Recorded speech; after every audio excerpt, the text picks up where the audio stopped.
Hi, it's Ileana at Awakening Cosmic Reality Show, and today I have Daniel Sala with me again. He is a researcher.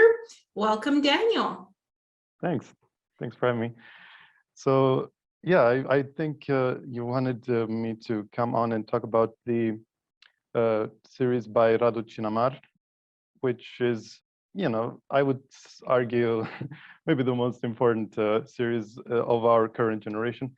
And this is objectively because the more I read it, the more it blows me away. And of course, I'm a little biased because I'm local, but and I recognize a lot of the locations, and I'm even as far as back as I could track, I'm from one of the second most recurring chain of mountains in the books, but still, they're just a treasure trove, I would say. And I can't overstate how people need to get their hands on this, because you can't really absorb it all. I mean, you keep getting more and more, immersed as you read it. So you'll never fully understand it. That's how deep it is. Yeah, the Transylvania series of books that were written by Radu Cinamar and translated by Peter Moon.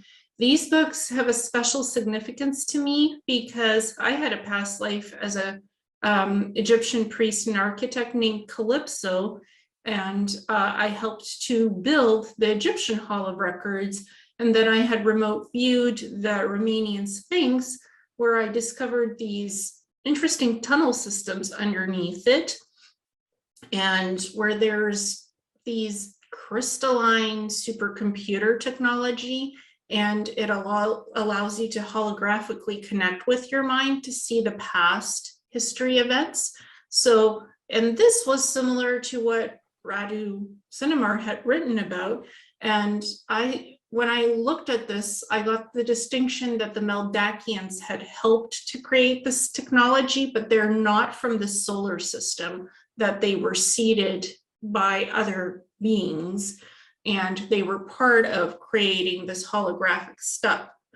So can you elaborate more on these books? The series, we're doing 1, 2, and 3 books today. So can you talk about the overview, what the books are about, his experiences, and we'll start from there. Of course. Yeah, I figured the best thing to do is to go chronologically, and we'll definitely get to the architects of those tunnels, and maybe make some speculations there. But it's all very shrouded in mystery, I can assure you. If you can guess them, then you'll have gone further than the author and his friend Cesar.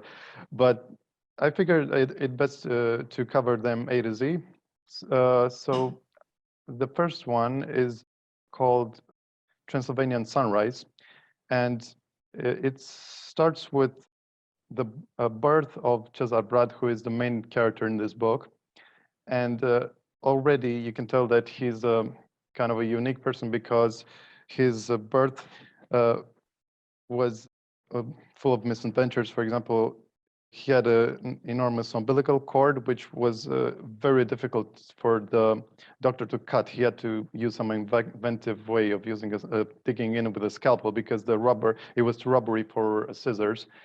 So as soon as he was born, there were military men at the scene, and they erased his medical records. He was instantly, their target, and we'll get into why later. But it goes into detail about how the doctor had to give it up. He had no choice. His hands were tied as well, and there was a colonel there. And once he got some data about his birth, some specifics, then he told the doctor that this would happen. Then it goes a little bit into his early home life, which was also abnormal. For example, up to being 1 year old, he didn't cry once. Also, his parents had to make reports about him, and in exchange, they would get a monthly allowance for this, which would make up for it. But also, until the age of 3, he wouldn't speak. He didn't utter a single word. And he was transfixed by one of his mother, who was an artist. her drawings, because in those times, it was difficult in those times in communist Romania. So she didn't have all the time to dedicate to art, but she did have enough to draw and to just make sketches. And she put one with concentric circles on the wall at one point. And young Cesar, was completely transfixed by it, and he would spend hours just looking into it. And this was also a feature in his behavior before, because he would do this contemplation to a fault on a regular basis. And then in the book, it diverts to how during this time, in the early 70s, there was a parapsychological training program funded by Ceausescu, and this was kind of a trend in other countries as well.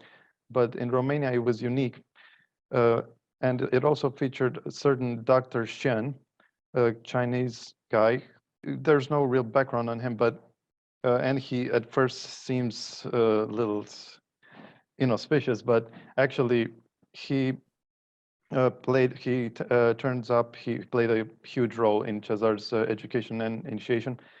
And so here is another example of Cesar's early childhood exploits or whatever. And also the reason why he was so targeted was that he had extreme psychic abilities.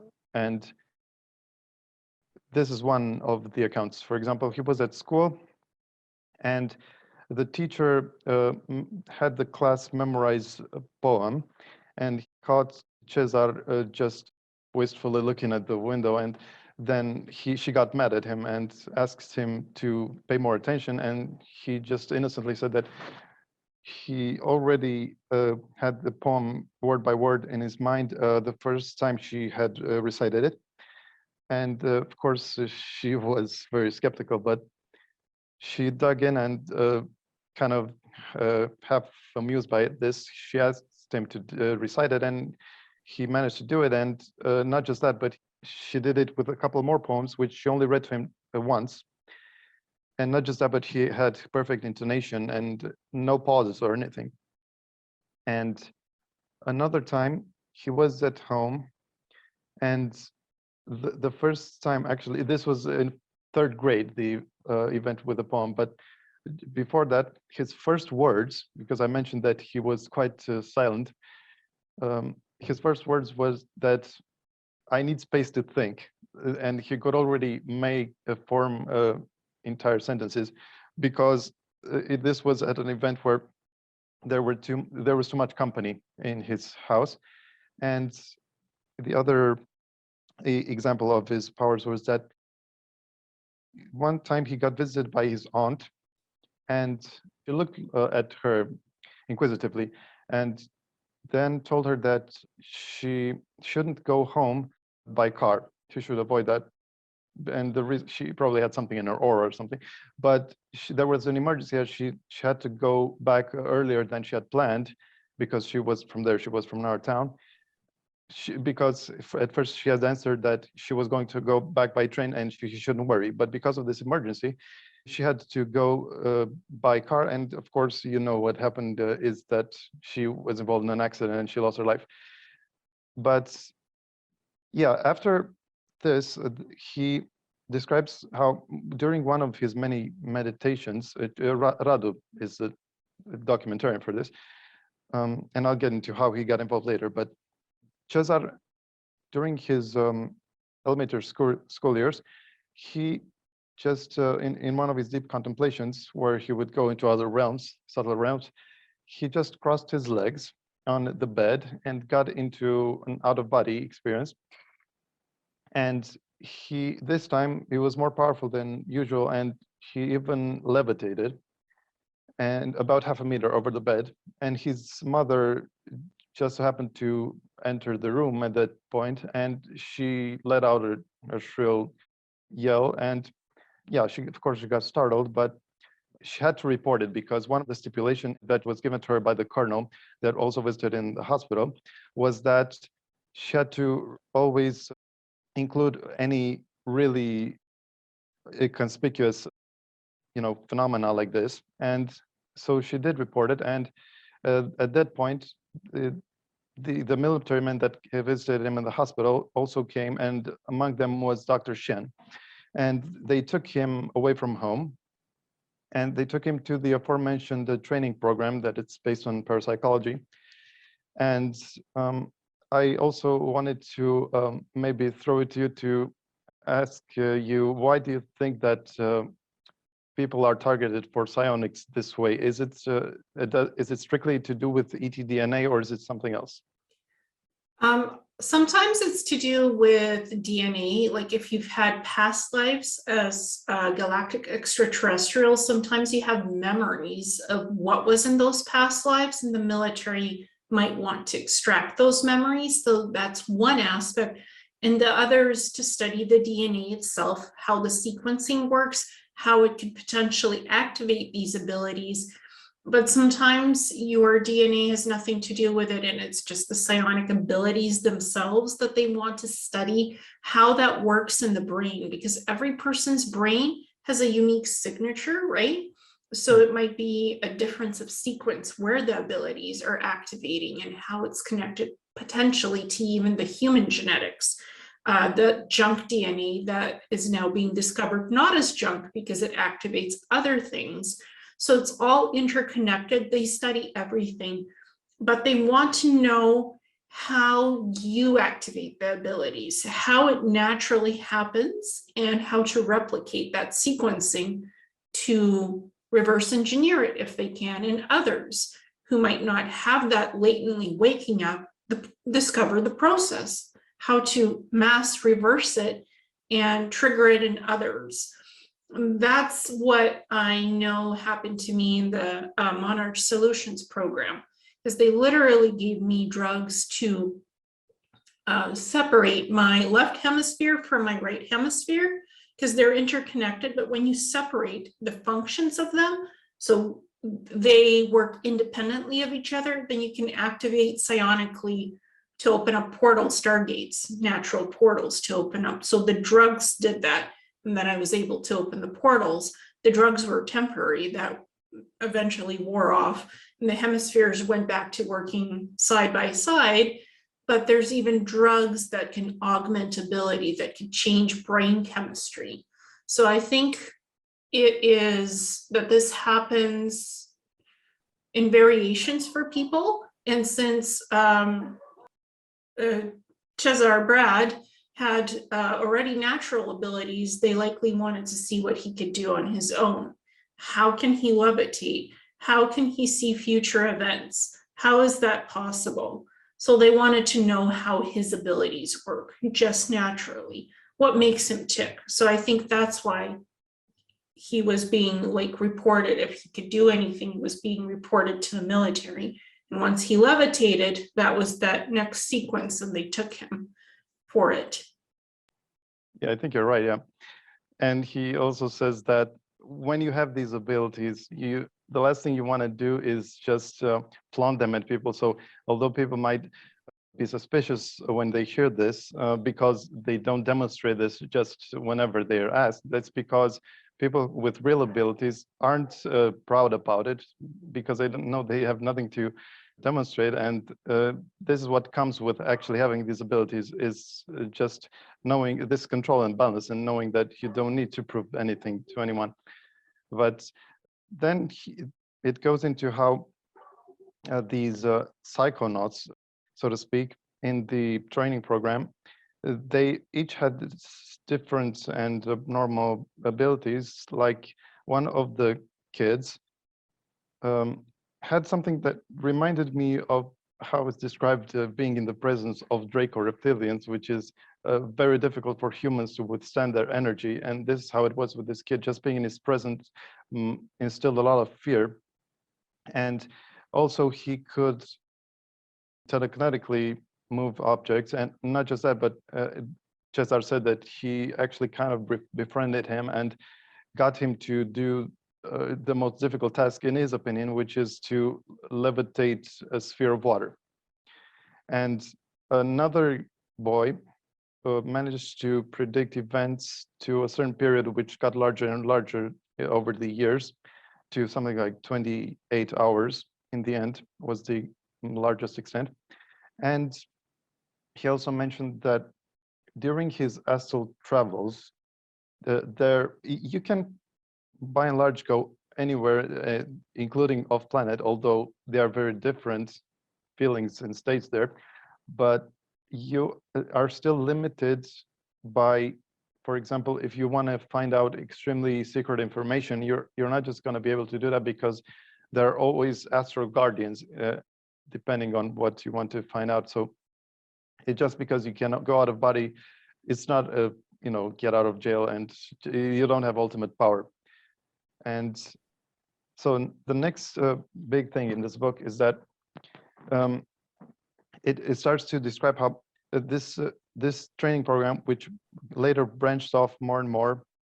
For example, it got tasked with documenting and researching and just quelling and easing the situation whenever there was high strangeness in the country.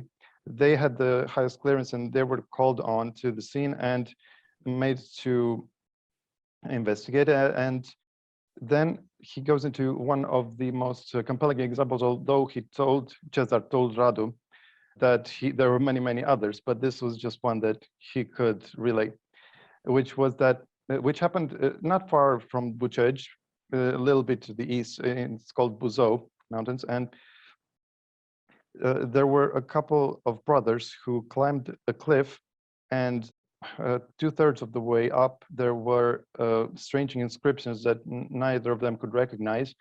And they got to the summit, and there they found a strange object that was golden, which turned out to be a lever.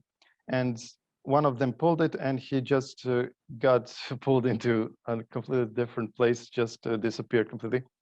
And when the brother returned alone, people found him, you know, suspect of killing him, of manslaughter or something. But they got, you know, disabused of this when his father also accompanied him on the next journey, and the exact same thing happened to him, because he also couldn't help himself and pulled this lever, and he just disappeared, just like that.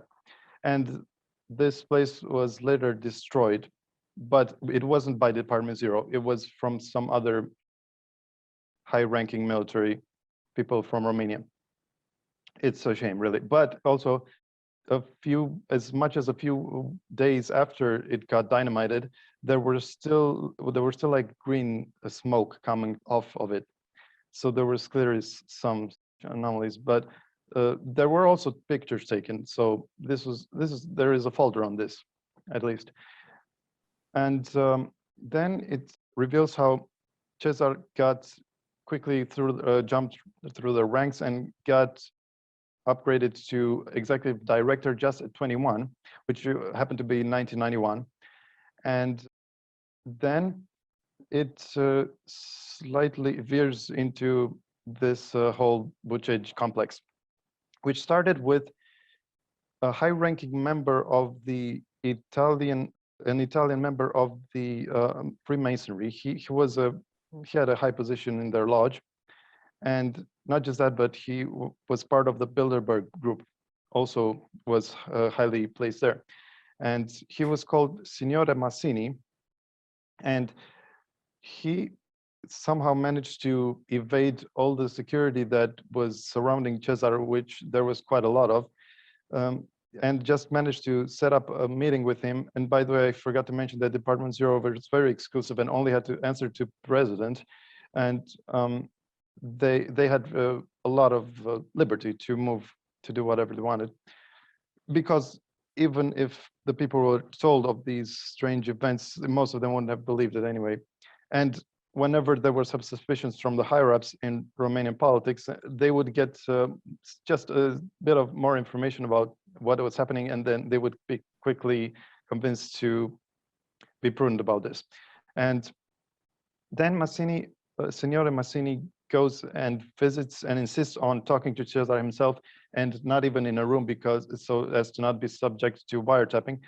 He wanted to talk to him outside in the forest next to the base, which was, as far as I can understand, was a Bucegi, but it doesn't say. It's still mysterious in this first book.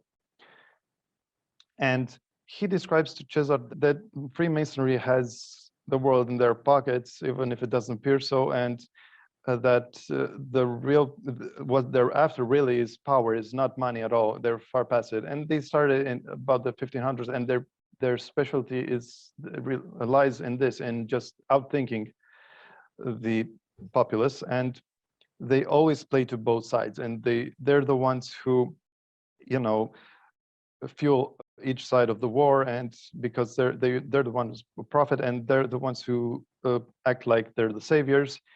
And he also mentioned that this Bilderberg group, because Cesar got a bit ahead of himself, and after he heard that Signora Massini was offering him a position, trying to lure him in this, in his organization, Signora Massini assured him that he couldn't ever be part of the Bilderberg group as much as he wanted to, because it goes so deep that it goes out of this world.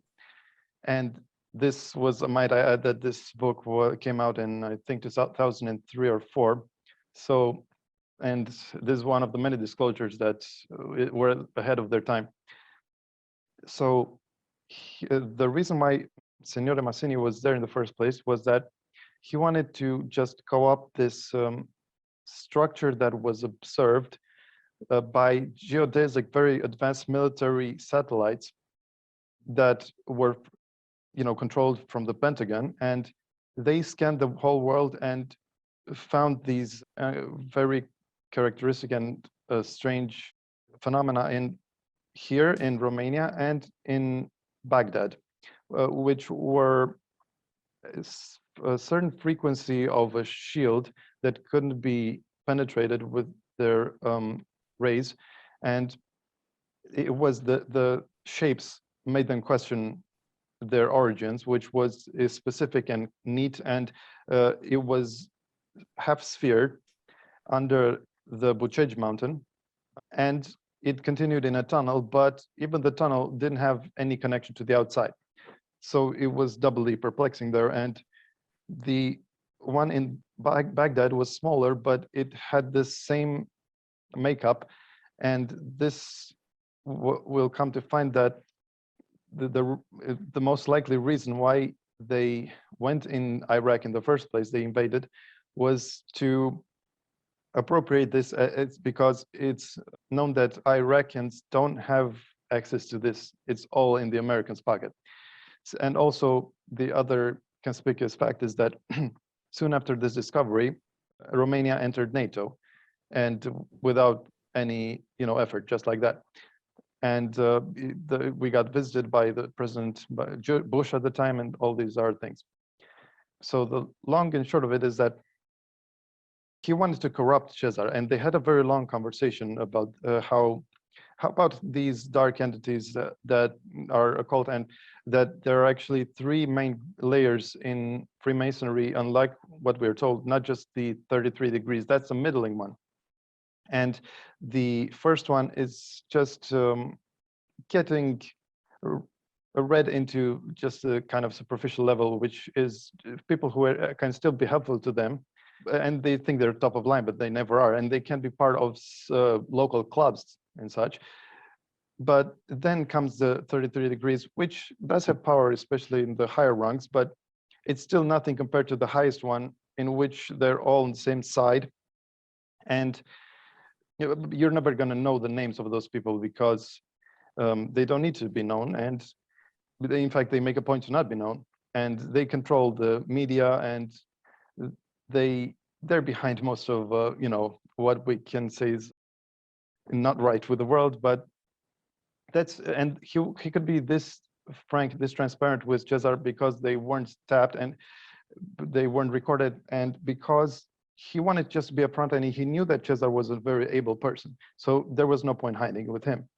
But Cesar kind of played dumb at the beginning and just acted like he was, willing to participate and join them. But this was only to gain as much control of the situation and not let their influence, get a hold of this complex.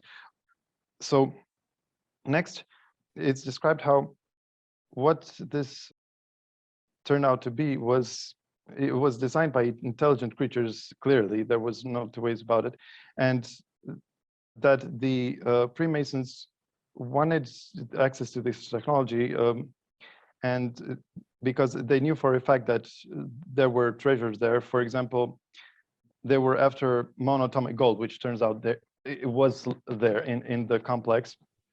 This was their fixation. But before that, somehow, because Cesar was very resistant to Signore Massini's wily ways, he managed to convince the upper echelons of Romanian politics to plead to the more ethical side of them. And this is the reason why Signore Massini didn't manage to, he kind of foiled his plans. And also, in a way, because these elites have access to looking glass and other technology that predict the future, in a way, actually, it's implied that Massini almost knew that this was the unfolding of events, that he wouldn't be able to affect too much, although they still tried their best, and they figured that Cesar was the best avenue.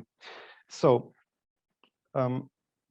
we move on to the base now. So they involved really advanced boring machines that were, I can only assume that this is what they use in the dumps because of how it's described, how they can perforate like hundreds of meters in a single day. And the way they work is through a plasma ray that functions alongside a rotating magnetic field, and they spin the rock in a certain way until it seems like it becomes liquid. It looks like it melts, and this assures that there's no debris or next to none, and there's zero dust, and they can just go do a lot of progress very quickly this way. And because of how they were able to scan this location, they could triangulate the best place to start boring in, and they noticed a certain shield, energy shield, that they figured might be too impenetrable for them because they already tried the one in Baghdad and they couldn't go through it. So they tried to go, first of all, obliquely from another point, not directly, and they found out that even the stone, that the walls that surround the so-called Great Gallery, which is the continuation of the hemisphere, which is very large, so the tunnel in front of it, they tried to cheat a little bit and perforate to bore through just the wall, but even that one was resistant to these very, very advanced machines, which goes to show how advanced the civilization that left this was. And so they finally got in, and the problem was they got in through the normal horizontal way, and which involved that energy shield as well. However, they got a little too enthusiastic. A few men, without authorization, just ran in, and they actually perished this way. And yeah, that's the reason why the energy shield is put there. And also, it had some strange behavior. For example, if you threw something inorganic at it, it would just pulverize it. For example, a stone. But if you try to throw like an organic thing, like say an apple, then it would just throw it back. It would just repel it. And Cesar, after those deaths, she also used this as an excuse to not let Massini in. So in a way, it helped him a lot because Massini wanted to get his mitts on it as soon as they got in. But so Cesar, just at one point while trying, because he was the head of this operation, along with General Obadia, and he just while trying to figure out how to get in, through this shield, he just felt an inner like confidence that he was kind of at one. He resonated with the shield, and he felt that he could just go through it. And so he just put his hand on it. He just felt a little bit of feedback, not too much. And so this encouraged him, and he just went through it. And then he could press an engraving in the shape of a triangle on the wall, and this deactivated the energy shield. And so everyone could get in that way. And this is my first parallel with the SSV, that Rebecca Rose mentions that she was underground in the Mars mantis layers, and they had very similar sounding technology that was actually left there by ancient civilizations because it wasn't the mantis. So apparently the mantis got there after the big cataclysm that I believe the reptilians were involved in. Do you know what the reptilians were involved in? Well, I remember that the reptilians had destroyed Atlantis 2 million years ago, and that was mentioned in the last show, specifically the Draco. So the reptilians also had incursions on Mars, on Tiamat. Tiamat was actually destroyed partially because the reptilians made everybody go crazy there. So it was like a blood rage. So, and on Mars, there was a huge nuclear war that caused that scarring on the surface. So the reptilians had a part in that somewhat, but they caused a lot of infighting on the civilized worlds.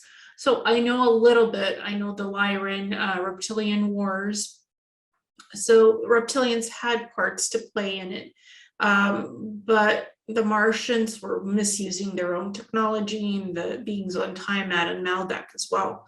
So there was a lot of different things that combined the stuff to just implode. It's not just the reptilians, there were other things involved. Sure, yeah. And at any rate, this underground layer of the mantids, who otherwise lived just in huts, I heard, but they settle in these layers, these underground buildings that were left by advanced ETs before them, and they were very opulent and felt alive because they were visited by this SSP asset, Rebecca Rose, and she mentioned that they also had this frequency, this barrier of vibration, because this was what kept people from going through this. You're just frequency of vibration, aka level of consciousness, and apparently it worked against the invading, Americans in her case, because they couldn't go through them, and so it was a stalemate there. And so in any case, the material in the Great Gallery, as it's called, is the one they couldn't penetrate, and you can't damage it with anything, even fire. It seems like it absorbs fire as well, and they couldn't leave any marks with any tool. It looked semi-organic, and it also gave him slightly strange visual feedback. So when he would move, it would like undulate and create waves, and which also had a strange effect on his consciousness. But in any event, so it also mentions how this great discovery was foretold to him by a certain mystic back in the 80s, who really was on the money with this, and that the right people would make sure that this was going to go through and everything. And so just to quickly splice in the fact that there was a lot of chaos prior to their excursion in Bucegi, and you could never ever get through even from the beginning, because there was a specific list of people who had access, and it was very exclusive. And even today, there's a very short list of Americans who can get in, and no other nationality other than Americans and Romanians. And now we will go into the technology which this series is the most famous for, perhaps, which was in the projection hall, as it's called. And it was very large. It was about 30 meters tall and 100 meters wide. And it had a very otherworldly effect. And this is no surprise, because clearly the makers of it were from another world. And the thing that caught his eye, Radu's eye, because the purpose that I should mention that the reason why Radu got involved with this, he wasn't a big player in any way, but somehow he got acquainted with Cesar and made a good impression, and he had certain qualities that made him a fit for this. And at the first meeting they had, actually, Cesar got in a cab and just telepathically told the cab driver where to go, and Radu didn't even realize this until he got told. But they got off to a good start, and Cesar saw the fact that Radu was very genuine and didn't claim to know, anything special, was just there to report objectively, and his kind of role was that of disclosing. And Cesar managed about 8 or so days into first getting into the base to get him a spot for a few hours. And what Radu reported was seeing certain T-shaped tables that were 5 meters long, and that as soon as you would walk by them, they would project an enormous hologram. And they were so tall that you needed a small ladder if you're a human, which also was suggestive of the fact that the makers were roughly 3.5 meters tall. And the content of the hologram depended on the table. So each of the 10 tables, which are 5 on each side around the room, contained a different branch of science. One of them was biology, one was cosmology, one was astrology, one was physics, there was even one with religion, and there was one with architecture, and one with general species of ETs. And so he only got time to explore one, and which was the biology one. And as soon as he approached it, there was a very, very rich hologram. It's exactly like you were in it. And I think the movie Avatar displayed something similar. And what he saw was a rotating image of a humanoid, which turned out to be himself, because he could recognize a certain feature on his arm. And he then played around with the table, which was made of a dark material, a film, had a film that was dark and kind of marble, and he could even see himself mirrored in it. And it had a grid with different size squares in it. And he touched one of the squares and advanced his finger, and this then had an effect on the holographic image, which was very dynamic. And this gesture made the image zoom in to his body, down to first his organs, then to the molecular, his DNA, and then to even to atomic level, and then probably even more than physical, just etheric.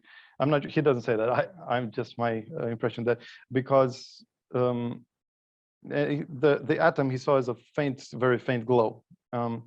But yeah, the point is he was so advanced that he couldn't even interpret it correctly. And now I wanted to maybe ask you if you witnessed something along the same lines in the Venus Ancient Builder Race outpost. So in the Venus Ancient Builder Outrace, so Ancient Builder Race outpost, we call it the Citadel, because it's this green crystalline looking, and it's in this shape sort of like a pyramid. It has that obelisk-like shape, so to describe what it looks like on the outside, and it's green, and it has this crystalline material. And again, I was with Anea, who is considered one of the guardians. So she accompanied me, she took me on the Akashen. So they had opened up some kind of a portal with the ship and beamed us in on Venus. So that's how it started. And somehow I was able, there was some kind of a electromagnetic field around my body, because the Citadel is on the surface of Venus, it's not underground. So, and I touched some kind of triangular and circular symbols, and it activated with music and DNA frequency. I saw green and blue activation symbols. So when I intuitively sensed which symbols to press, the door to the Citadel opened up, and Anea and I went in. There weren't any tables, holographic tables, there were discs. They were round circular discs, which looked metallic and crystalline, kind of greenish yellow. And it had different combinations of what you could see: animals, plants, ships, solar systems. So when you touch it, right, when you touch it with your hand, it activates the hologram above the disc, and you can choose what you want to see in categories. If you want to learn about ETs in a certain solar system, you just think with your mind to connect to that specific information, and the disk itself access it holographically, gets access to it, and you get to read all the information. But it's a telepathic or a psychic connection. There's no physical buttons to press. It's all on the disk. There's symbols with drawings, but you have to holographically tap into that, because it's not pressing it by hand. It's holographically thinking of the symbol or the image, and then it brings access to it, and you read the information, and you have to scroll. It's like a huge archive of everything. And there's planetary histories, there's Earth, Mars, Venus, every planet in our solar system and others as well. But you have to use your mind to psychically think to it what you want to see, and then even more, go deeper into the archive. So it's all holographic. The disk itself is physical, right? Made out of some kind of green, yellow, metallic crystalline alloy. And the rest of it does have symbols and stuff, but you have to holographically connect to them with your psychic ability. So that's what I experienced on Venus. Now, the holographic tables, that stuff does exist on planetary corp basis, because they have everything is holographic. They don't have paper anymore. They don't print paper. Everything is on holographic systems and computers and holographic databases. So we had those tables. They weren't big like that though. So they were human level size, but you could press a button and it would activate a holographic image of something, and then you would go like this with your fingers and holographically interact. Those tables do have some buttons, but the rest of it is holographic, because you're interfacing with holograms and information in the databases. So I do know that those holographic tables exist in Planetary Corp. They're not huge though, so it's made for humans. It's not made for large ETs to work with. And my Neuralink implants would interface with the holographic aspects of those tables, and I could download whatever data I wanted to store on my Neuralink implants.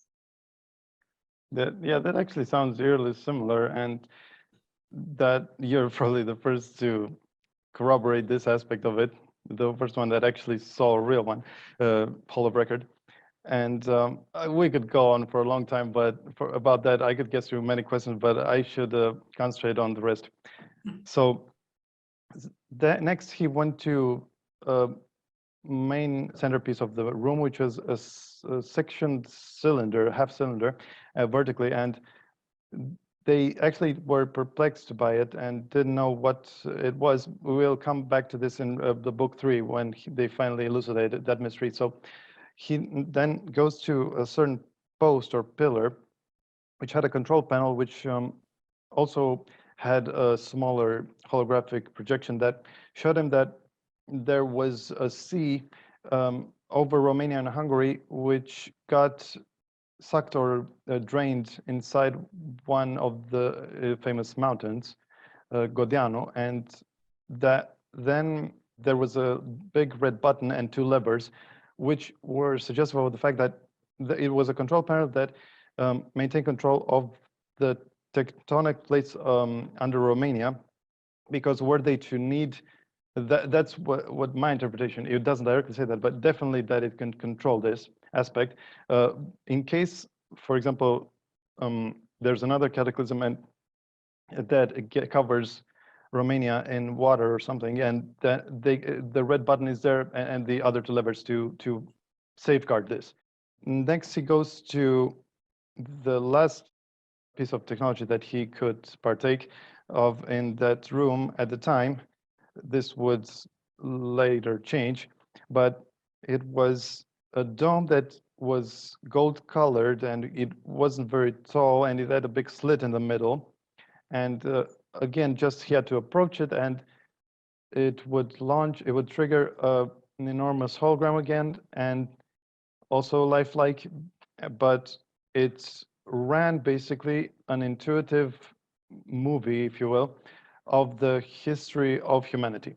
And it would tap into your consciousness, so it would guide it around the person. It would personalize it to your understanding. And he said that when he went there, the guards, that because there were guards guarding the tunnels, because there were tunnels to Egypt and Tibet and to inner earth, which we'll get to later, but even they can help but watch, even though they had seen similar movies many times, they were still wrapped by it. And I can't go into any much detail in this, even if I want to, because he was on a bit of a tight leash at the time. It was understandable. In 2003, he couldn't shock too much because simply put, people wouldn't understand and would just dismiss it. And this is the reason why it's such a long series, that it's a drip by drip, and people have to catch up to it. And it, from the beginning, it was classed as science fiction, even though the author is adamant, and just common sense dictates that it's not, that it's very real. So the upshot of this hologram, which ran for an hour and a half, was that we got lied to in a big way, and that there was clear ET intervention with us from the get-go, and that what we call myths and legends are usually on the money, and what we call history is nearly inverted because of special interest and such. And so that about sums up the first book. And the next book is called Transylvanian Moonrise, and it's much more personal, but it's actually superior because of the nature of his adventures. So it starts with Radu Cinamar, who from this point on, he will be the main character throughout the books, but Cesar continues to be the second main character.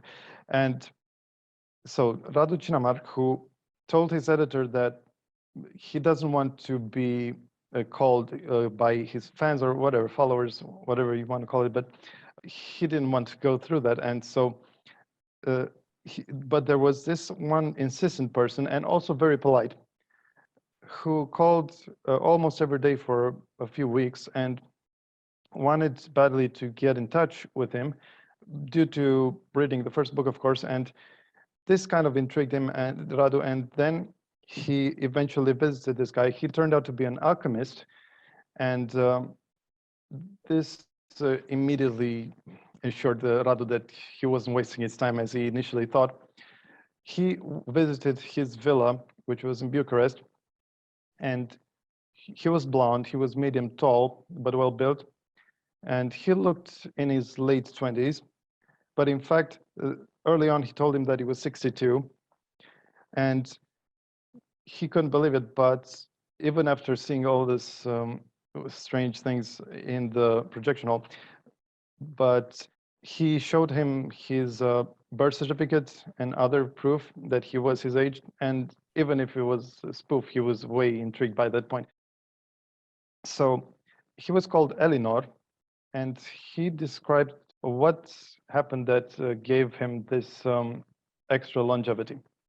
And it was a certain ancestor of his, which was born in the 1400s in Germany, and his father would do regular trips to Asia, to the Arabian Peninsula, and there, in one of these mercantile trips, he and his father got attacked, and his father actually died. And then he was enslaved by some Arabians, and after working for them for a long time, these Arabians got visited by a certain Maharaja from India, who was impressed by him and took him under his wing, so he was no longer a slave. And then in India, this Maharaja got at some point got visited by a magician and occultist, and there was renown at the time, and he also took liking to this ancestor of Eleanor's. And so, long story short, he initiated him into alchemy for 20-something years. And at the end of this initiation, he passed off certain device which would prolong his life by around 17 to 2000 years, so 1700 to 2000 years. And the content of this device, as he found out, was certain crystal at the base that was encased in a tetrahedron, and which was kind of a mesh and metal that was also precious, but I believe reddish. And this tetrahedron was encased in a sphere that was also kind of mesh, and this was encased in turn in a square. And the interplay between them and the fact that the crystal was a process of very advanced alchemy that was attuned to the person, so it only worked on a specific person. That's how you created it, with one person in mind. And so this ancestor, I shouldn't go into his genealogy, how he got to know Eleanor, because it's a little too much.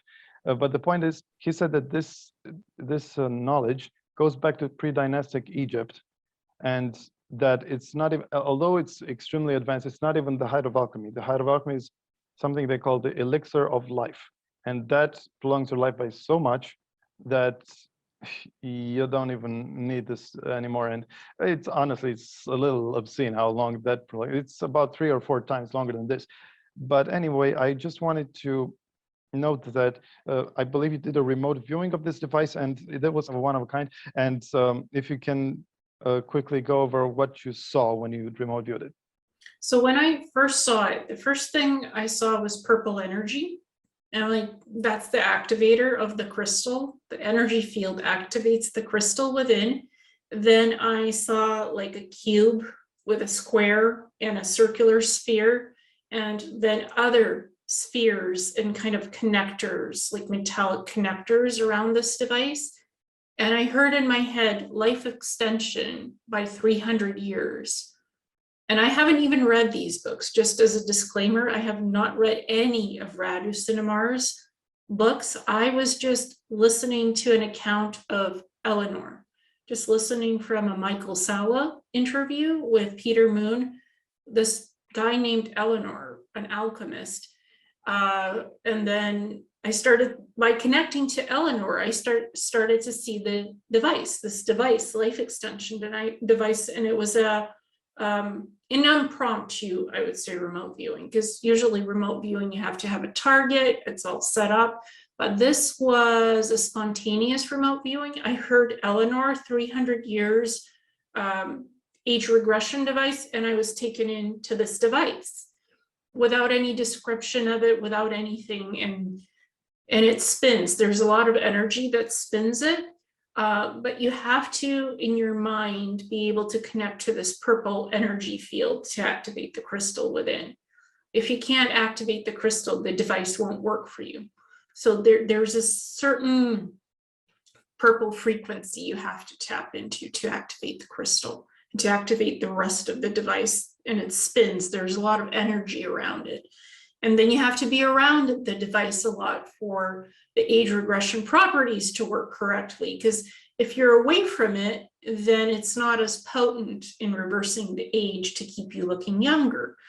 And I can tie this into the biological drug serums on Planetary Corp, because they create certain antigens, certain serums that you dermally inject with an injector into the neck.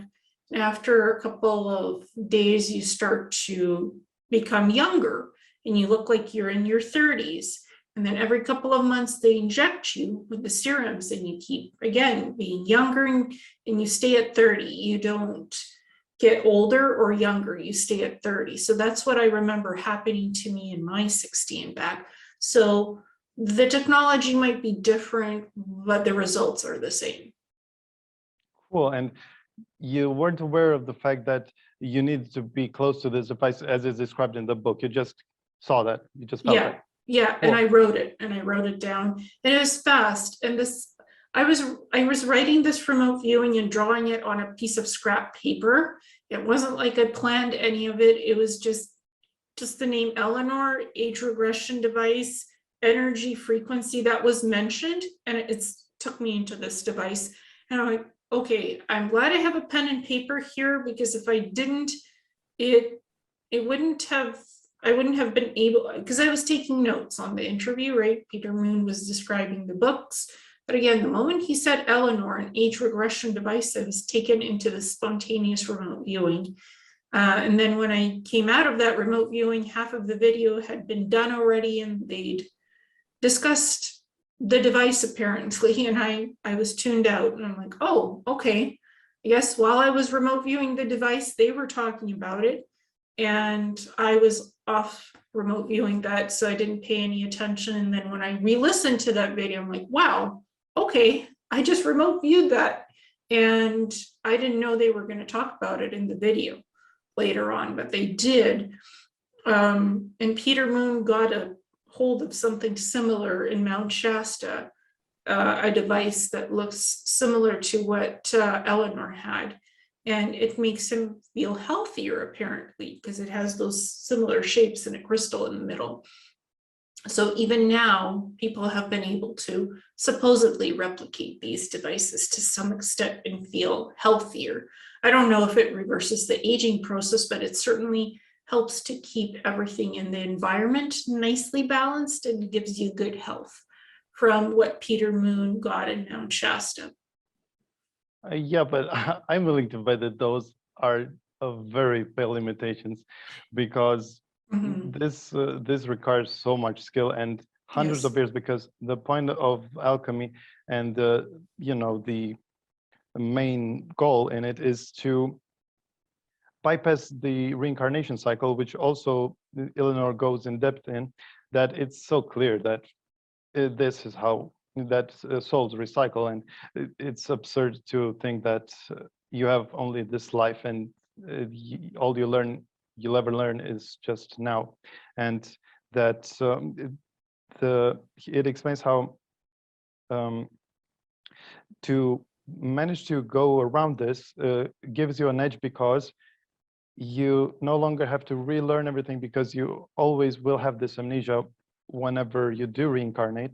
And if you're lucky, and if you have accumulated a lot of experience in your past lives, then you can have this kind of accelerated, you know, he made some calculations that it would take a normal soul thousands of years as compared to his ancestor. But he got a lot of help from his ancestor. So he wasn't ready to he wasn't ready to recreate all these devices yet. He was still learning, but he had read thousands of books already. But anyway, I wanted to say that you mentioned purple, and actually I just remembered that the inside, the crystal's color actually is purple. I'm almost certain. Then that indeed you have to be near it, and even if you weren't the designated person, Radu could still feel its imprint, and it was very strong.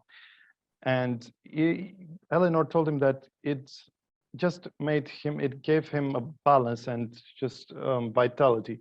It's not that there was some extreme, you know, abnormal energy. It's just he put everything in place in terms of his body.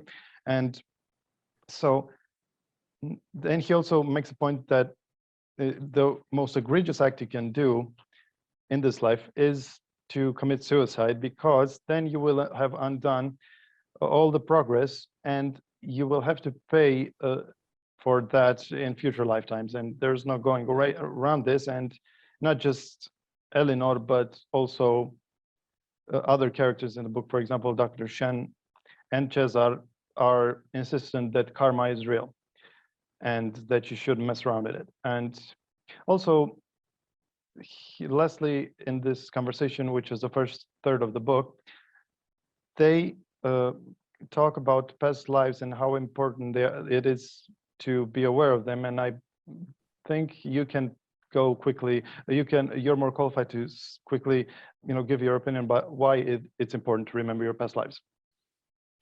Past lives can help you understand technology better. It can help you understand yourself better. Sometimes you're connected to other people from your past lives incarnating in this lifetime. So you're on a journey together.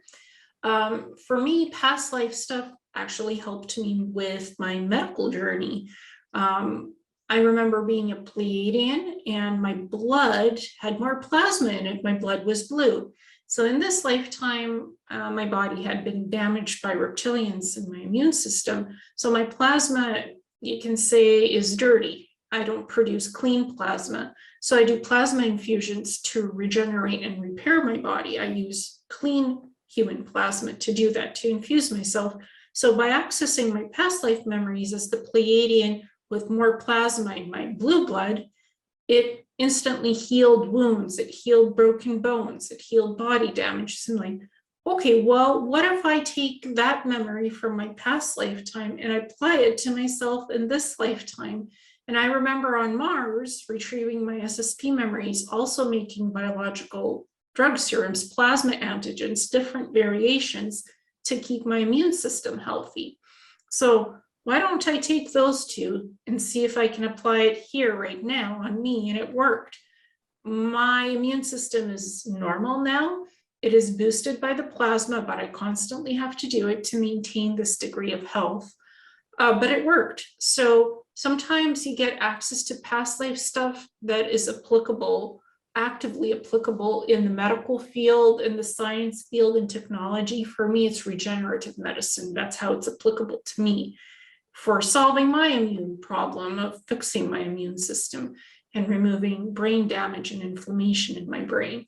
Because I had white matter lesions, now I don't because of doing the plasma therapy. So past life stuff can help with health. It could help with technology. It could help with understanding soul mission, life purpose, that kind of stuff.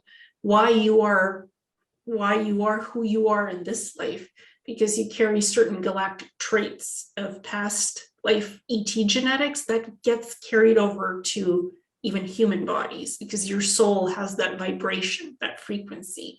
So the past life stuff can help you understand all of that and much more probably. So this is how I can best describe past lives and what I got from it when I explored them. Right. Yeah, that's cool.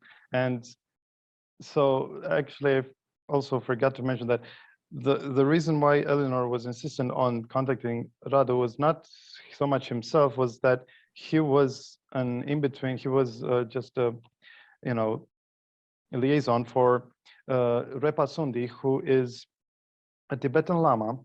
And well, I'm just going to reveal it already because time is short, but he is actually Dr. Shen, and who was pivotal in Cesar until Romania left communism in '89.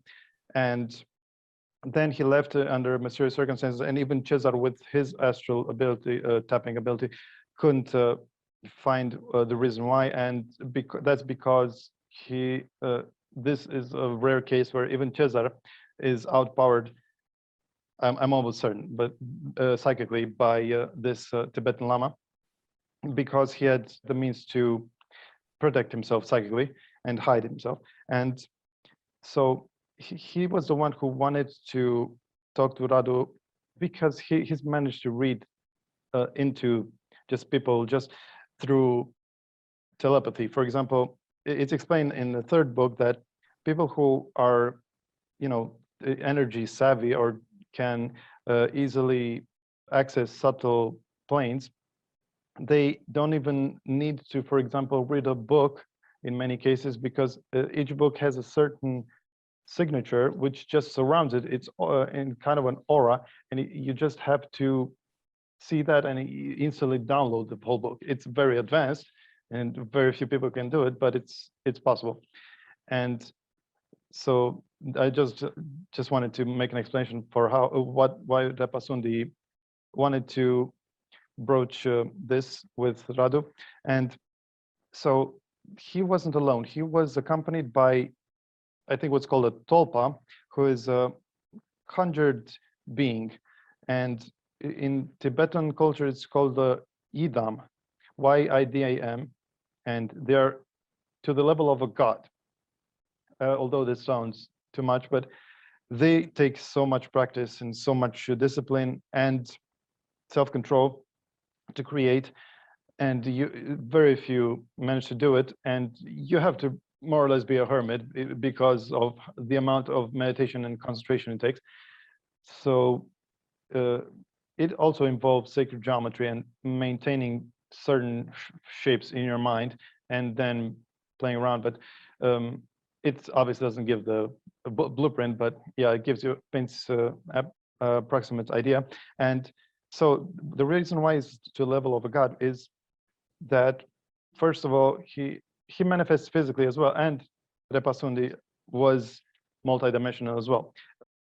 But he had very powerful abilities, these idams, each of them, and they each have a certain role that is different. For example, this one was protective, but he was of the terrible kind. He looked very menacing, although he wasn't.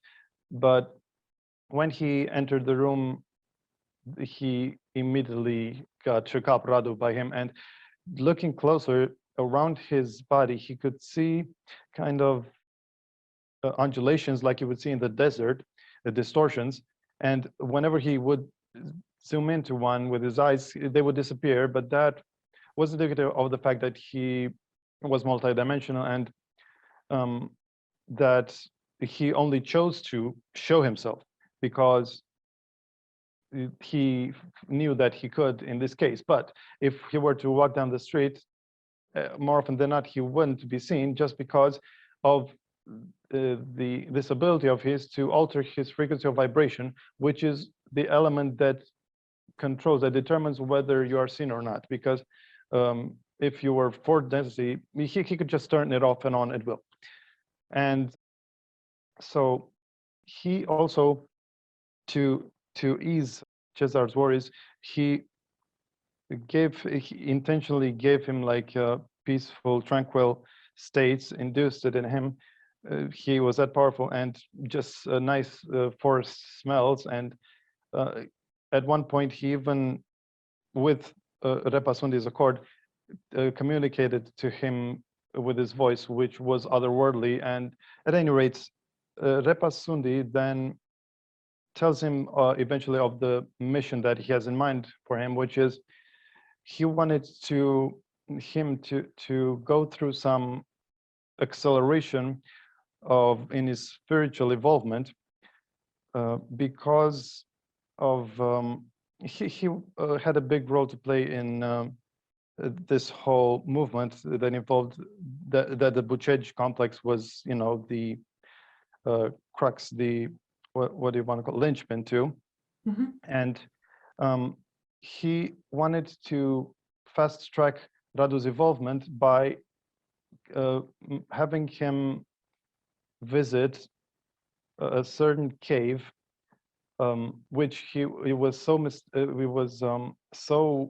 off the beaten path in Radu's case, that he knew that there was no point even describing any aspect of the story. So they just went on a trip to the Apusen Mountains, and also it turns out that those mountains were the location for Rama and Sita in the Ramayana. They weren't in India because of the nature of the vegetation and animals there, which match this place, and also because it was confirmed by the characters. At any rate, they went there, and this will be relevant later, but they went to the Apusen Mountains, and Repasundi made sure to only slightly, I mean, at a very slow rate, go through a portal. At first, only the horizon would morph into a different image, which was much more stern, and it was dark, which made sense because it was in Tibet, which was, and they were in the morning in Romania, which was a different side of the earth. So they slowly, more and more morphed the landscape until they were completely in another place, which is Tibet, with Tibetan mountains, which a very secluded place that no one has access to, because it's an important marker, and it represents a transition point. And it's only hinted because of how new people were, how raw this information was at the time, that it was hinted heavily that it was a transition point to Hollow Earth, which is only spelled out in the 5th book. So before that transition point, he was made to visit a very large opening in a cave, and him, Repasundi, Eleanor, and Radu, and the Idam, although they wouldn't need the Idam too much until that up to that point. And also, he mentions that the protective Idam, in fact, phenomena that surround us often can be an Idam that is higher dimensionalized and is fighting with other elemental entities that can manifest through, for example, bad weather and just many other natural things that we consider natural, but in fact are not. And so he went into this cave. That was the whole purpose of this mission. And inside, he was met with another person at the level of a god, but in this case, she was even addressed as a goddess from the get-go. And she was called Makandi.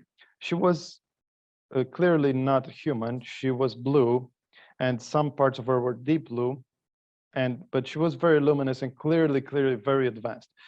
And because just her aura was more than Radu could withstand.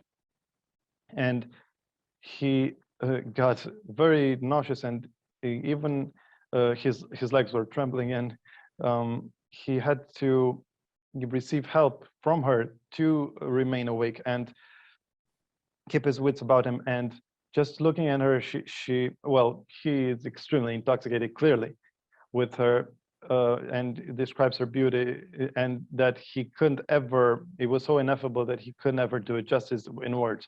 So he could just only describe the very surface. And he was extremely reverential, and she then played the biggest role in his life, even bigger than Cesar. And anyway, she eventually, after giving him a few upgrades, by touching his throat chakra, then his forehead, third eye, sixth chakra, and then his crown chakra, and they each had different effects, very powerful and energetically. And for the last one,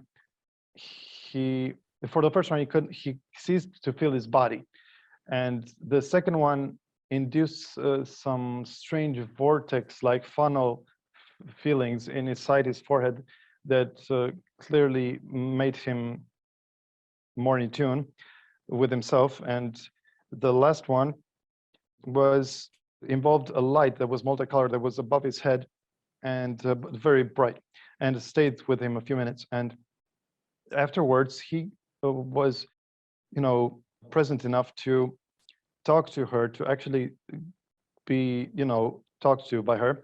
And the way she sounded was also very ethereal, and it was like multiple voices were in his head. And at first he looked around because it was suspicious there were multiple people, but it was just her, and they did match, the words did match her lips.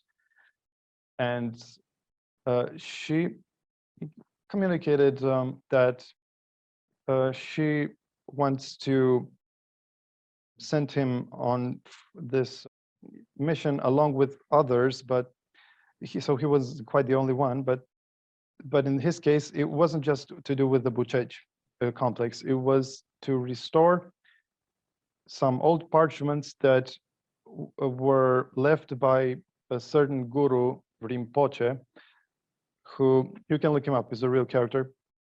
And he was very wise, and he was one who had control eventually over death. And he left to his disciples a few parchments of, very high wisdom. And even if Makandi is impressed, then it's a safe bet that those are worthwhile. But so then she even showed him one of the parchments, and gave him this, task to translate them, to take great care of them, because she was basically their guardian.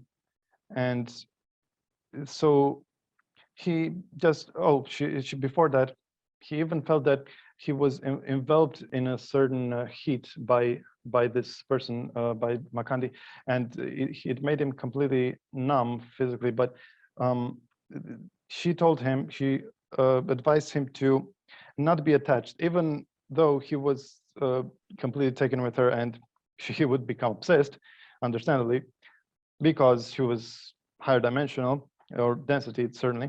And then she advised him to not be attached, and he felt a little embarrassed that he was, but to always be centered, and regardless of whether it's a good or bad thing.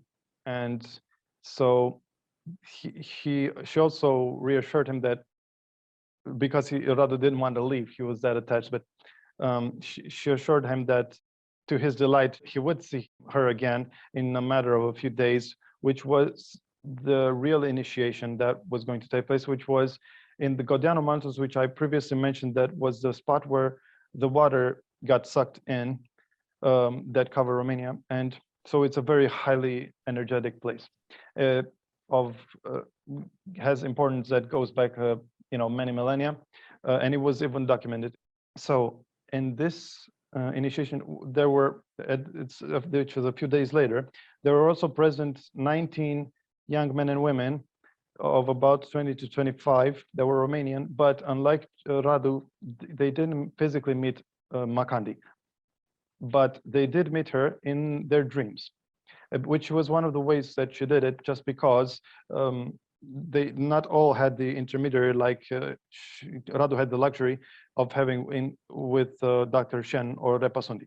So they got together, and Repasundi, Radu, and Eleanor, and the Idam, or I'm not sure how you pronounce it, but at any rate, so they were meant to also chaperone these 19 and guide them to the top of the mountain. And by this point, it was nighttime, and the huge dark clouds rolled in and created very harsh environment and very heavy rain and winds and thunder. And this is one of the elemental manifestations that I mentioned that the Idam was there for. And there were 3 larger than than sheepdogs, and also their leaves were much longer. You could tell that there was something supernatural there, and they were making a darting towards this group, and very menacingly, and growling and whatnot. But the Idam just cast a spell which is described as a sort of light coming out of its hand, and this made the dogs sit still, and also he created a force field which would protect them from the elements that I mentioned were very harsh. So they got to the top of the mountain eventually, and there was a cave there, which suddenly, I mean, not a cave, at first it was just a rock, which became more and more transparent until it revealed a cave, and out of it came Makandi. This time she didn't even walk, she just floated, and also she seemed even more imposing than the last time, and she let all of them know at the same time, because she had this, a method of addressing multiple people, that she gave them each personalized information about what they were meant to do. And for Radu is particularly powerful, and he was the last to leave there, and he was so marked by what he heard that was even more powerful than in the cave, that he ended up on the ground for 7 hours in a very deep trance, which he said that was extremely peaceful, the most peaceful and at ease, and one with himself that he felt before or after. And so clearly the mission was successful up to that point. She was very effective in this case. And the last thing about this was that during this storm, which Makandi was completely, immune to, there was also a strange event, which was a large group of ETs that descended from the sky, and they also made a hole through the storm, which was pink hued, I think, and they had a different features, so there weren't just one species.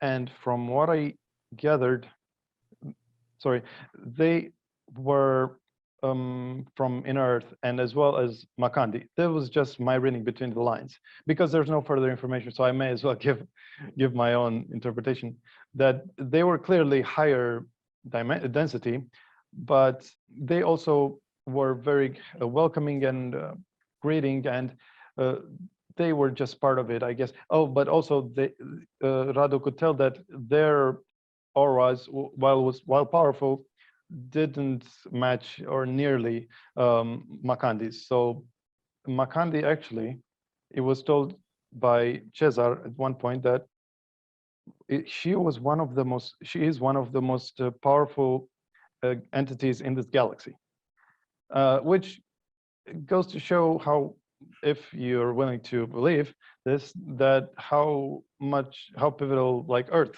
is, because Makandi is very tied to this place. She was actually part, although she wasn't documented, she was part of the Rama and Sita story, but that's too much for this episode. So now we're going to move to the third book, which is Mystery of Egypt. And one last thing was that also that Makandi mentioned that these were end times, so she would probably know a thing or two about the future. And also the most decadent of all times were the ones that we're living in now.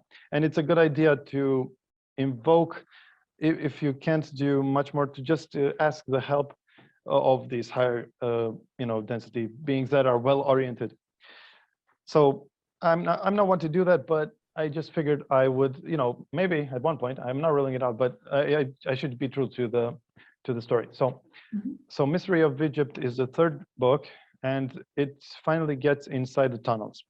So this was actually the most advanced tunnel, it turns out, but and the last one to be made. But first, so Radu goes and gets to live in Eleanor's villa, because Eleanor goes from place to place, because all these alchemists can't settle in one place for too long to not draw attention to themselves. It's one of the drawbacks that comes with this.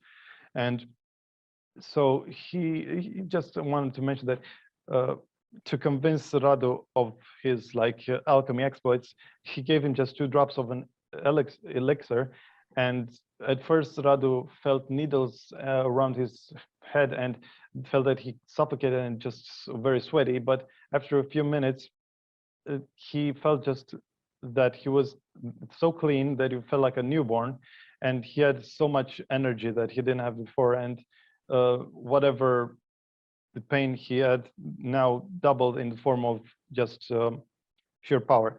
And so he wanted more, but then Eleanor assured him that this is the whole point of alchemy, is just to establish harmony, and to any more would have completely destabilized him and sent him to another world that it's a question, it's up in the air whether he would have had it in him to come back from. So also then, while in Eleanor's villa, he gets visited by Cesar, but the way this visit happened was very synchronistic, because it was just when Radu was thinking how he misses Cesar, because he didn't get to meet him very often up to that point, just a couple of times a year.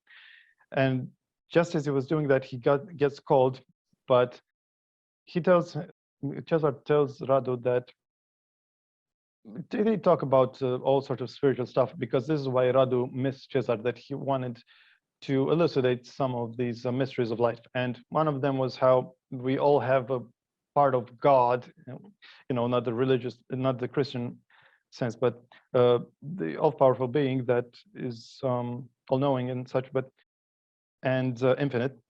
But how we all have a spark of God in us, and that the only reason why even Christianity, for example, it's said that we don't have a part of God in us, is due to mistranslations.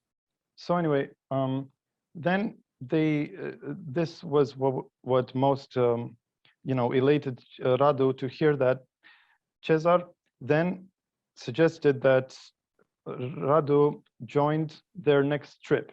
It was a suggestion, but actually, more or less, he knew that it was a foregone conclusion. And because Radu was clearly acceptant with open arms, and he, after 2 years, got to visit again the base.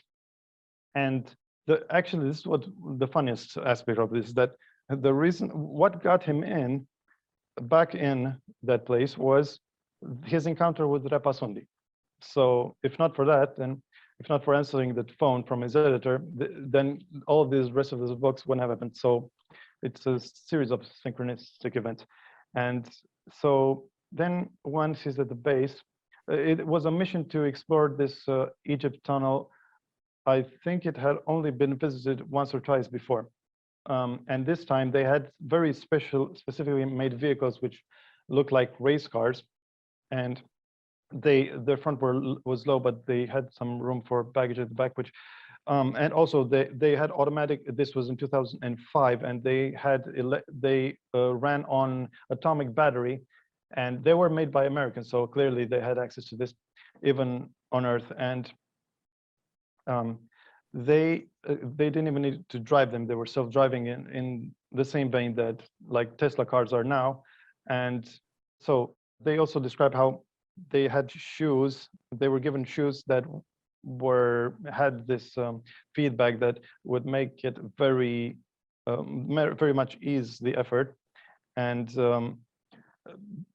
then he finally got to visit the tunnel, which the reason why they figured that it was probably the last to be made was that it wasn't even in the physical plane as such. It wasn't detectable by any of our machinery. I mean, it was as physical as anything while you were in it, while it was activated. But unlike the other tunnels which were dug through, this one was basically just an advanced technology that would memorize this. It was between planes, you could say. It would memorize anything that was within it. And once it was intentionally stopped, which was also through like an engraving on in the wall in front of it, then it would just disappear, but keep, of course, all the information that was in it, which could include humans as well. So it was a very strange time distortion.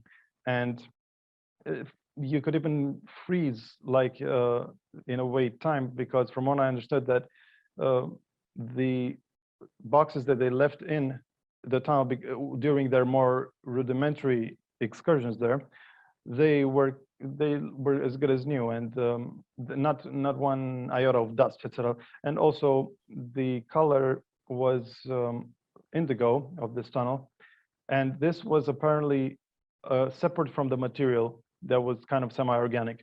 It was an intentional color, and it gave you the ability to. It was the most conducive to meditation, and it made you a little sleepy, but it also induced like a lot of confidence and just psychic ability. And but they had to take measures inside the car to make it more opaque, so they wouldn't be overtaken by it. So anyway, they made it to the end of the tunnel and to the occult room. But before that, I had to mention that one of the people on the trip was an American called Aidan, who was about 30 years old, and he had a self-made laptop that was holographic.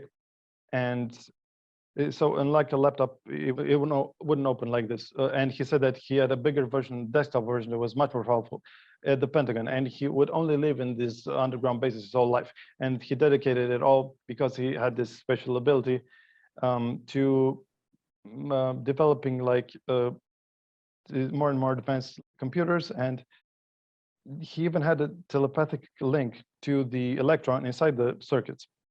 And this laptop had a very unique interface, which was unlike, for example, the tables in the Hall of Record. They would be so sensitive that he would just have to slightly move one of his fingers in 3D space, and the whole configuration would change. And So I wanted to ask if you maybe witnessed something along these lines where the menu is in 3D in your SSP experience. So my Neuralink implants could connect with anything that was holographic in the systems.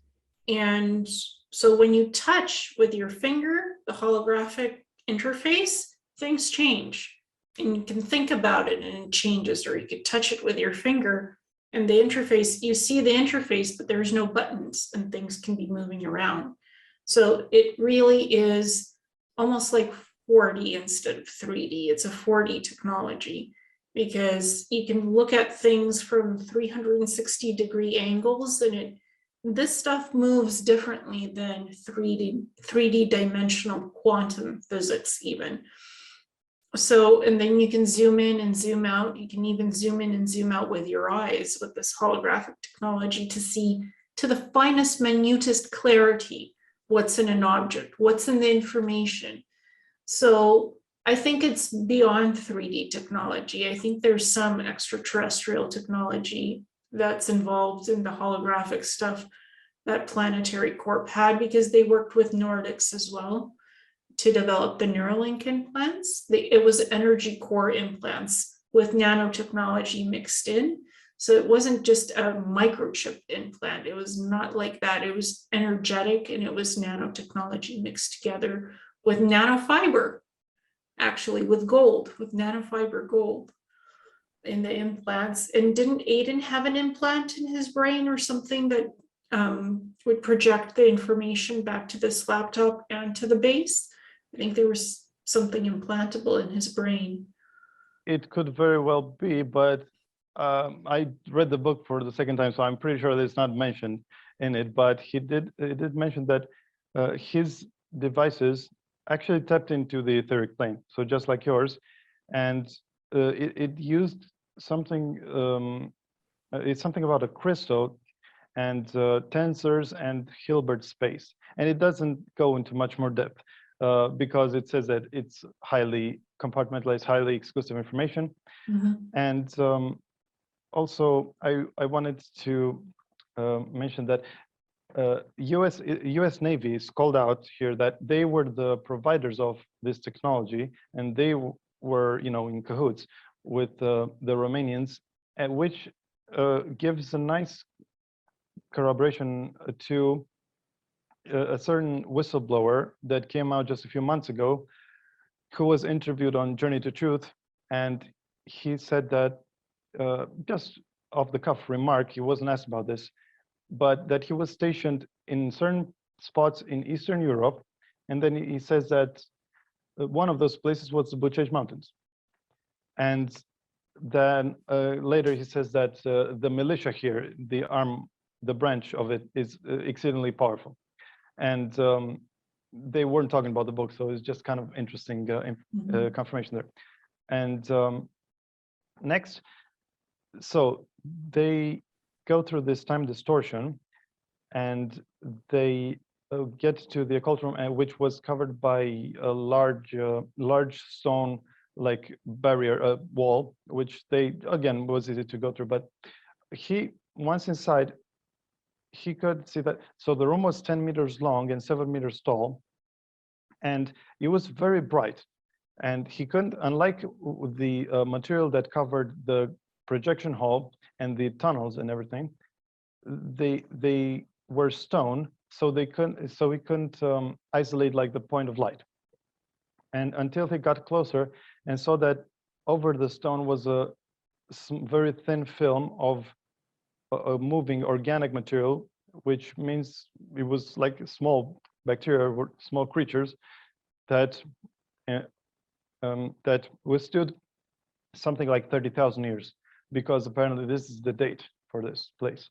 The date for the Bucegi Mountains, I mean, it's not set in stone that this is the date, but this is they have it on very good authority, because whenever huge events happened in the first historical hologram, it would zoom out of it and show the constellations, which they could extrapolate using the Platonic years, that it took 2 Platonic years for the Bucegi base.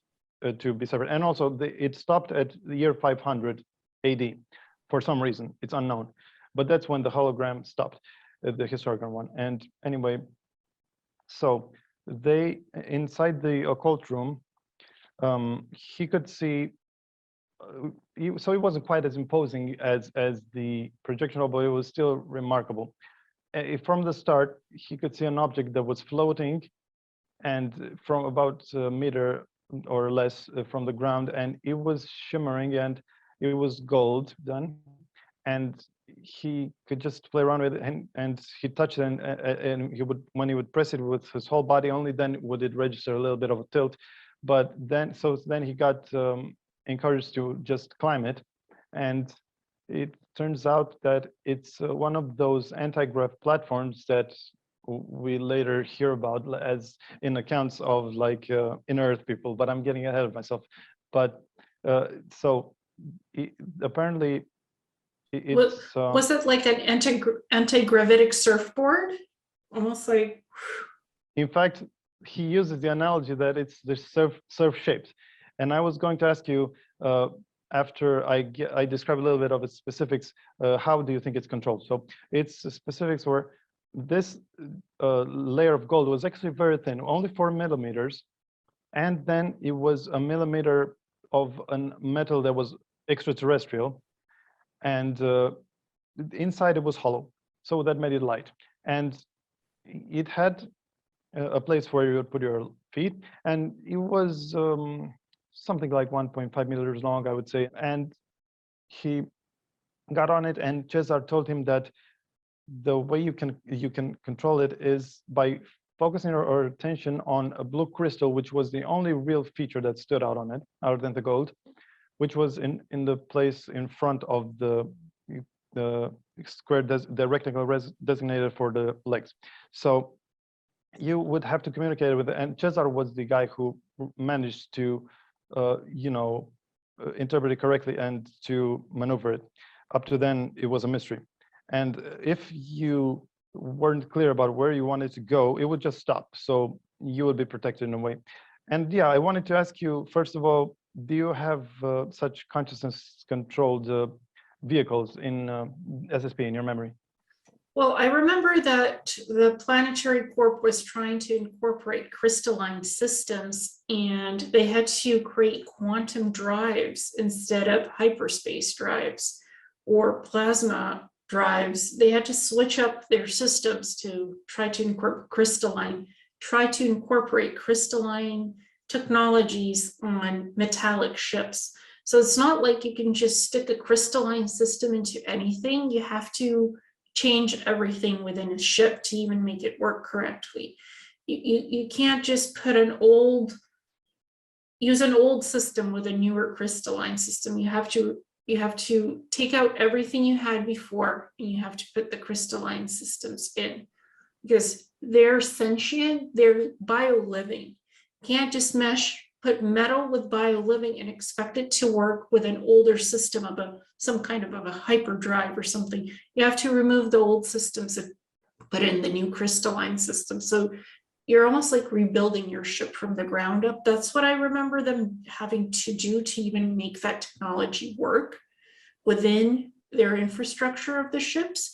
I don't remember any hoverboards like that. So all I remember in Planetary Corp, in order to make crystalline systems work with something that you already have built, you have to remove all the other components from the systems of the ships and put in these new crystalline, integrative, sentient, bio-living, sentient components in order to make it work. Old and the new, make old and the new work together.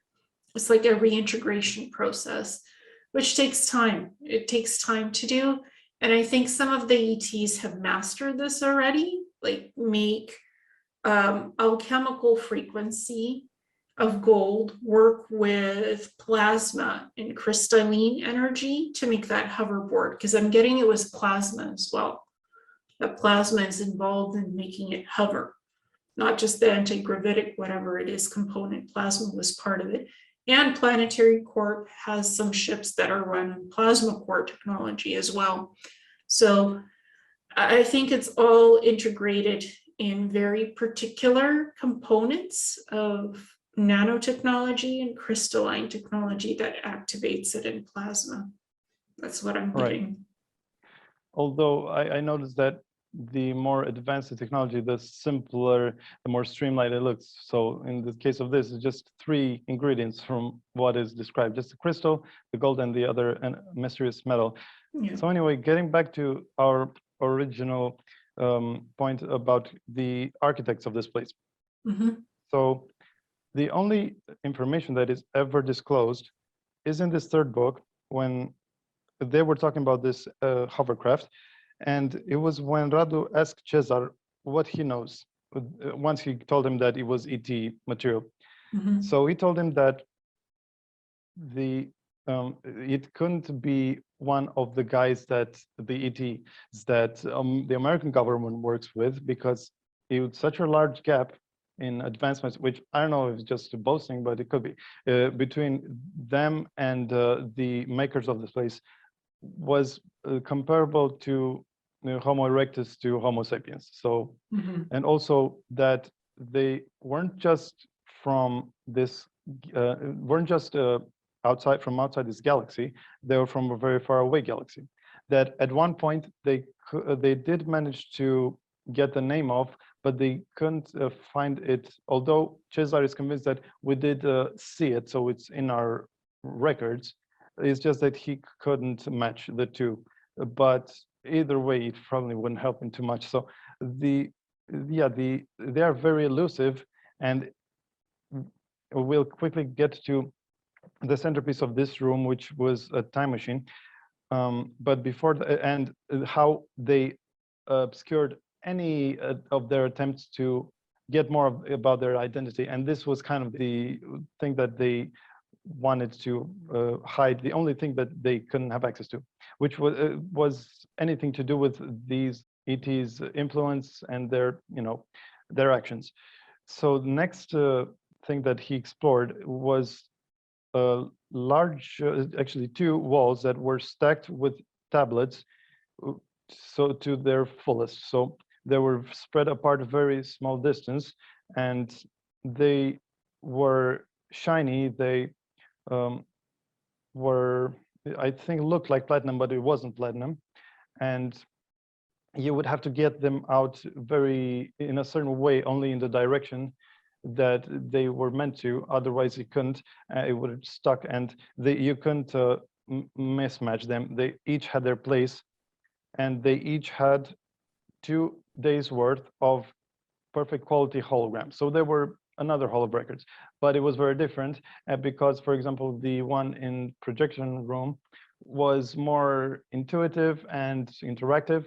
This one was more just of an objective record, although it was still dynamic, and it was still very, very relevant, and significant.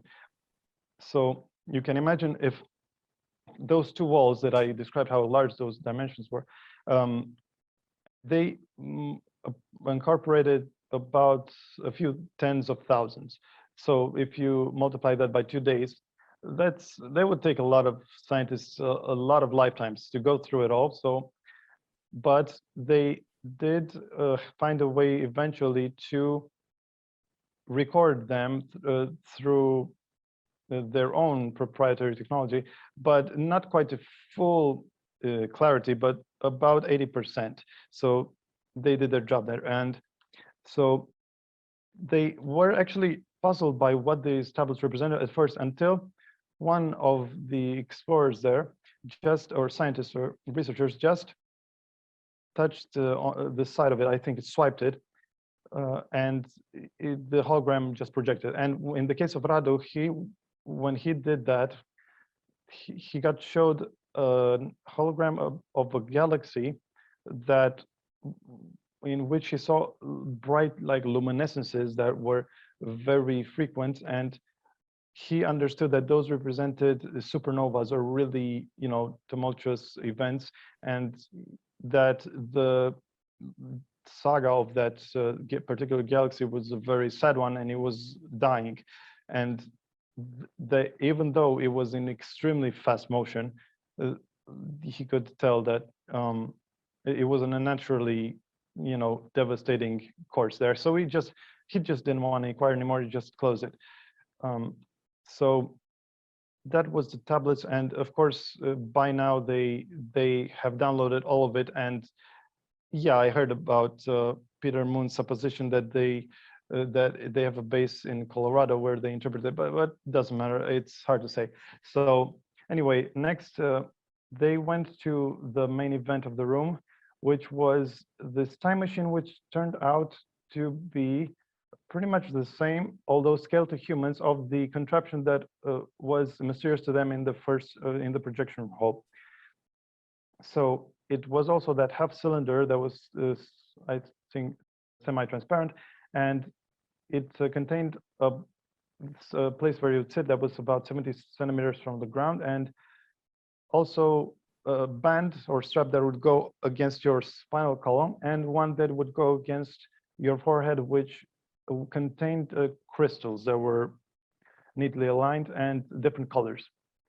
And then when he saw it, Cesar was alongside him and explained that it wasn't a regular time machine like you would know from mass media, pop culture. It was one that you only went with your consciousness, and went in with your consciousness, and which actually sounds like it would be a bad thing, but in fact is much preferable. And he did mention how people, just humans without aid of devices, can get to time travel on their own, not just consciousness only, but also with their physical body. But they have to answer to higher entities when they do that, and they can't mess around with time. So in pretty much all respects, it's better just to go with your consciousness, because you get subtler imprints with all 5 senses, but even more because you get stuff that is in the from the Akashic records, which is a recording of everything, and just instantaneous. So just you save time that way as well, but you get a lot of just subtle feelings and states and whatnot about the location just being there, and information that you wouldn't be privy to obviously if you were just physically. So he described to Cesar that if he can maintain control, that he is going to get a ride on it. But before that, Radu was actually, despite seeing all that he saw, he was still a little dubious, felt a little iffy about whether it really was a time machine. So Cesar, jokingly told him that, would I lie to you? And then looked inquisitively, and that it made him blush. But then he told him that he had, by that point, made hundreds of these trips in time, because of the fact that they even managed to, so this was an arduous trip. They had to go there physically, even though the tunnel had the means to teleport them if they had the right use of crystals. But unfortunately, the architects of the place didn't leave instructions to that end. It's mysterious as to why, but still, that's one of the few things that they still don't figure out, how to get working. But at any rate, they found out that the machine in the center of the projection room was the same, but scaled to ETs, and they actually managed to adapt it to humans, so they didn't have to do this arduous trip. So that's how, by this point, actually, Cesar had gone on so many trips, and not just to the past, but even to the future. And on the future, he said that he has to keep it on the down low because of how it would affect the consciousness of the people, not just the dubiousness of it, but just that you would be messing with their free will a little bit, which you don't want to do. But every single trip of his is accounted for and is documented, and there's a handful of people, and he mentions who that gets to read those reports, which are very meaningful. So he tells Cesar, while explaining the use of this device, that the first ever excursion that he made was actually to the place that he most wanted to see, because this is more or less how this device works. This is the mechanism on which it relies on, and the thing that he wanted to shed light on to start with, because he was also the first that could understand what was happening, and that he had to have the clarity of the throat chakra, because the throat chakra is deals with intuition, and with time travel it's a pivotal, it's an essential role. And in the case of whole body time travel, you also have to involve the second chakra. But it's just if it's just consciousness, it's all about sorry, did I say six? I'm in the throat, so which is a fifth chakra. And you have to make sure it's very pure, and not just pure, but it's very active energetically. So these two together. But if you do that, and if you maintain a strong will and concentration, then you won't have much of a problem. And if you don't, if you aren't ready, then it will manifest through pain, through different ways of pain, like nausea or dizziness, or just burning sensation. And his first trip involved visiting the life of the real Jesus. And it's a very controversial topic, but still, apparently he didn't look exactly like the iconography. He was also bearded, but he was shorter than is thought. He was 1.7 meters, which is, I think, 5'7" feet. 5'6". Oh, okay. Cool. And he was svelte also, and he was extremely gifted psychically, and he could make him out in a group because of his strong personality and aura. And he reported that many of his sermons were mischaracterized, or just not mentioned at all, and that he had a huge impact on the spirituality of the people at the time, so much so that he was mostly accompanied by lower rung people, but also even when the nobility was around, they would cry oftentimes when they met him and just kneel. And when they finished crying, he wouldn't try to console them. He would just look at them, and oftentimes that was enough. They didn't need any more explanation. They were content with that. So just his sheer presence was very powerful. Mm-hmm. And so also similar to Makandi, the way he spoke when he did speak to Cesar, because this was the most fun part for me, was that he actually recognized Cesar in this time travel excursion, that he felt. So whenever you did visit a place this way, you would usually see it from a bird's eye view, and Jesus sensed his consciousness and just turned to it and told him that he's on the right path and that he should keep doing what he's doing. And he, for this reason, treasures this memory the most of all of them. And people were transposed when they were around him. And so there are many more details. There's about 20 to 30 pages on this, and it's definitely worth checking out. But then it mentions how there was a crucifixion, and this is not just mentioned in this book, but also in the first through the historical hologram. But I'm a little uncertain about this after Farsight's remote viewing, because they were pretty comprehensive about how it did take place, but it was a kind of a ruse, because it was someone else in its place. I don't know if the Cinamar covered this intentionally, but it's definitely a worthwhile remote viewing. And I know you mentioned them in your book, so I thought just to pass it along. But anyway, they did mention the crucifixion, that there was a storm that brewed, and there was a stampede among the people, and after the night settled and they died on the cross, and then there was an unearthing of the hill that we're on, I mean the landslide, and a third of it fell.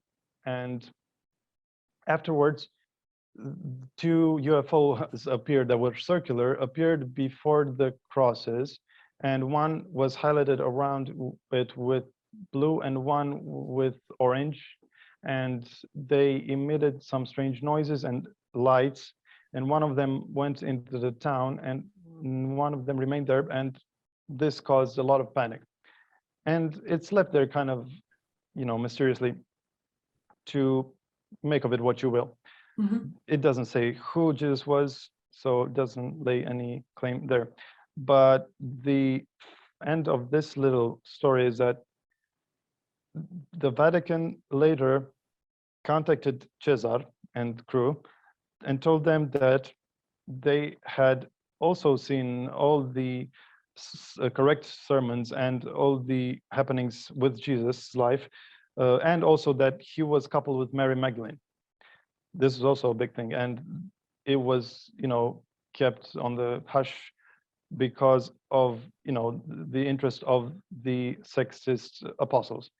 And so then the Vatican confirmed all these events and through the chronovisor. So they had a different technology, and they even allowed one of them to visit and see for themselves. And so, that was a nice bit of confirmation. And so the final bit about this book is that Radu wanted to prove his worth as well in the group.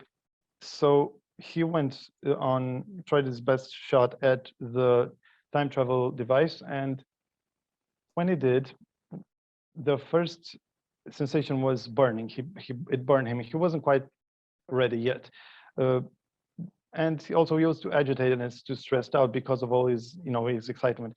But normally he would have withstood it from the start because he did undergo all those upgrades from Makandi, I would think. But eventually he did manage to go in one place, which was actually also Makandi's dwelling.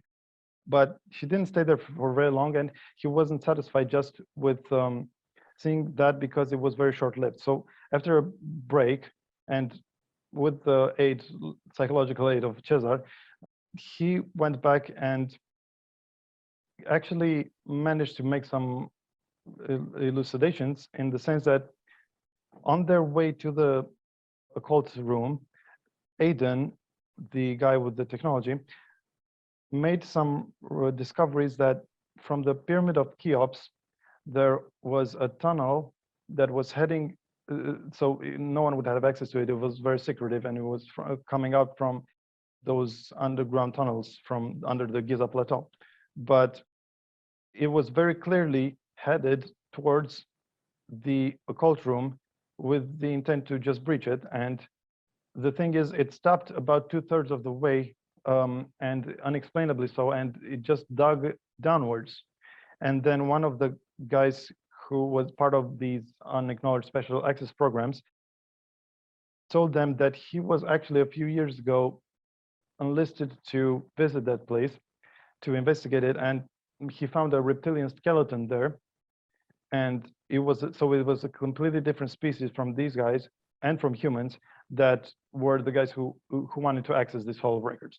And then it was left up in the air why who they were and any other information. So this is why Radu's mind went to this event, but he didn't. All he could manage to find was that they were indeed using laser technology that had a blue tint to it to cut this triangular, actually, tunnel, which is kind of odd, but they were very threatening looking, probably reptilians, and that scared him and pretty much made him, retreat from the vision.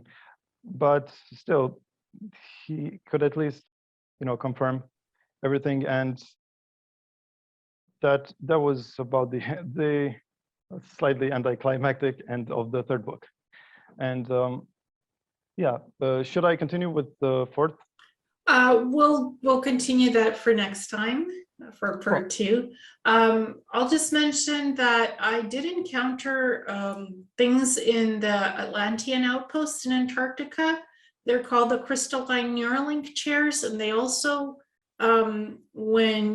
if you've had past lifetimes in Atlantis, which I had as a mermaid and a geneticist, so I was able to go inside the Atlantean outposts to study the crystalline Neuralink chairs. And when I would sit in one, it looked like stone with crystal on it. When I would sit in it or touch the hieroglyphics, the blue-green hieroglyphics on it, it would show me past events of historical stuff on Earth and on Mars, which I was interested in. So it allowed you to project your thought consciousness into the past or the future, and it would also open up Stargateway portals if you connected a certain frequency to it with your mind. So that kind of technology also exists in Antarctica, those technologies. I just, I wanted to make a point to not look at my notes, but now that I look at them, I see that after the time machine, I wrote to ask you about the Neuralink chairs in Antarctica. So you just read my mind. Maybe it was some telepathy there, but. Well, because I was comparing what Radu Cinamar had seen with the time travel machine, I was comparing that to the Neuralink implants in my new books. That's why it was easy to say, hey, there's technology like that in Antarctica, because that's what I was studying when I was there, when Planetary Corporations sent me there. And in Antarctica, firearms don't work that shoot, physical projectile bullets. Where those Atlantean outposts are, there's heavy electromagnetic fields. So projectile firearms don't work. You carry a laser sword. You work with a laser sword for protection if you need to protect yourself, because even a plasma rifle is not going to work near these outposts because there's fields protecting them. So it's sort of like when you were talking about Radu visiting the Bucegi Mountains, right? That there's the spear shield.